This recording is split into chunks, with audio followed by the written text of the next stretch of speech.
Tila napintahan ng kulay asul ang labas ng tanggapan ng Comelec Mabalacat nitong Huwebes ng umaga, October 7.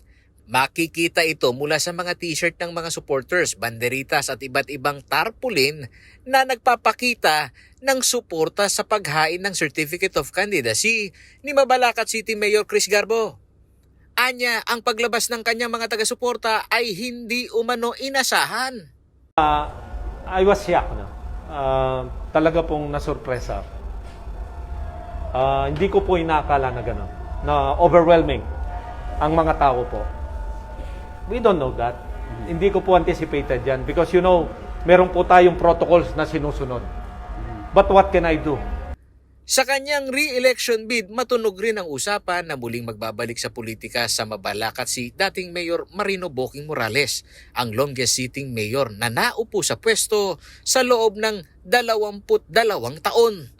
Pero ayon kay Garbo, wala siyang nararamdaman na tigatig dahil matalino umano ang mga botante sa Mabalacat at nauunawaan kung sino ang nag-deliver ng tama.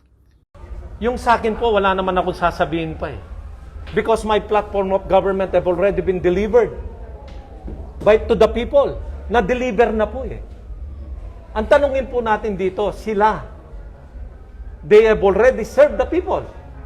And even yung kasama nyo po sa media, nag-serve po yan even to the previous mayor.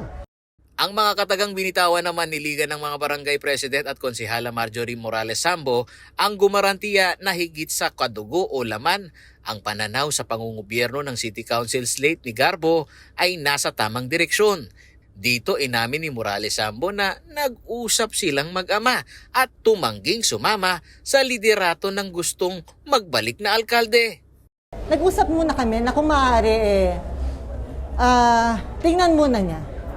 At pag-aralan niyang mabuti kung yung paghahabol ba niya is talagang taos sa kanya at talagang kung anong mga plano niya.